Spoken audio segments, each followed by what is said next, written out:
I want to talk about the mechanics of picking, how to hold the pick, how to move it, angles, that kind of stuff. I hope it will help you get the sound that you want out of your picking. When I first started playing guitar, I held it almost backwards to how I hold it now. I used to hold it with 2 fingers and my thumb, and in order to get a good angle on the string, which you need for it to go over quickly, I would sort of angle it back like that. And it sounded good, but it started to hurt my thumb because it was pushing the thumb back into my hand. So after 8 years of that, I completely turned it around and decided to hold it on the side of my first finger. And in order to make that happen, the thumb has to bend forward and the first finger has to pull back. And you can see how if my finger continues to pull back, the thumb angles more and more. So really, where this first finger is controls the angle of the thumb. And all that matters because it changes the sound of the string and that kind of cello-y, brushy kind of sound. And that's what I like. I like that kind of cello-y, swoosh, swoosh, swoosh kind of sound. If it's too parallel with the string, that disappears. You can hear it. But as I angle it, you begin to get that nice little brushy, scratchy sound. And if I have any advice for most people when it comes to picking, it has to do with the tone of the string. And if you just use your ears, the ears are just as important as your fingers, to just slightly change that angle until it really sounds good, it really sounds like a good tone. Then even when you put distortion on, it'll still sound like a cool cello.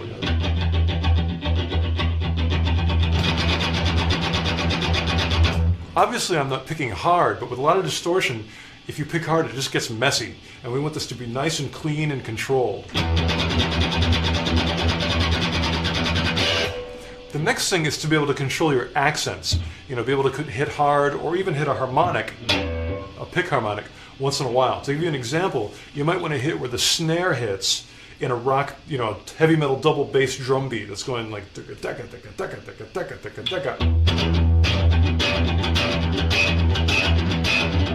and I'm trying to accent where that snare drum would be.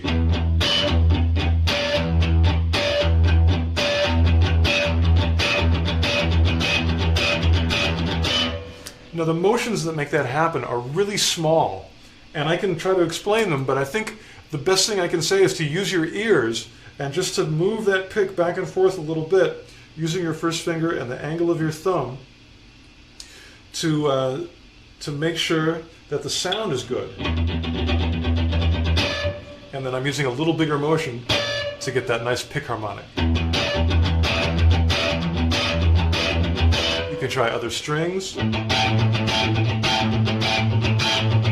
That is a lot more aggression than just the notes by themselves unaccented. That still sounds good, but I like when you can accent with the snare and go daga daga daga daga. That's when your head starts moving. Now I'm just doing open strings now. Obviously you can throw in more complex things with the left hand. You know.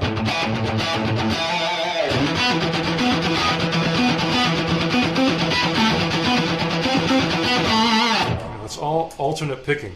And I really do prefer alternate picking for faster things to any other kind.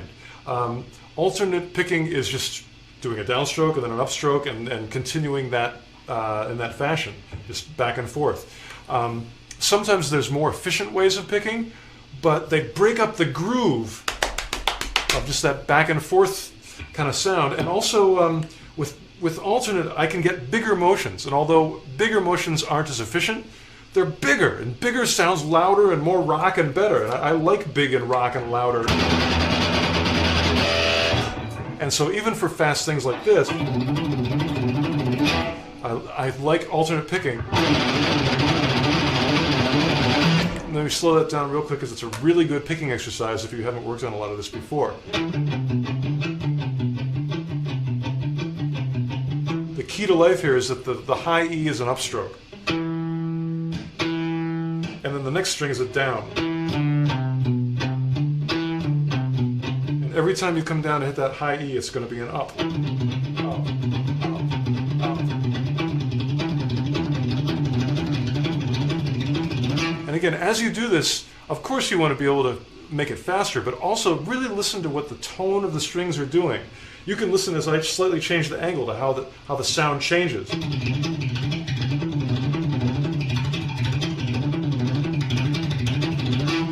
And especially when you start adding distortion, that little, the little scratchy sound really sounds good.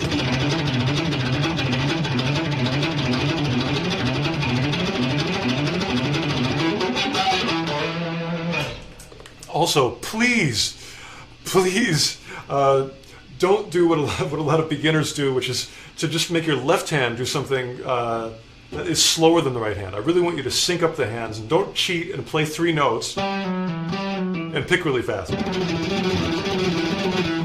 It sort of gets the effect, but personally I can't go there. I really want my 2 hands to lock up and be synchronized and be dead on accurate. To me, that's metal.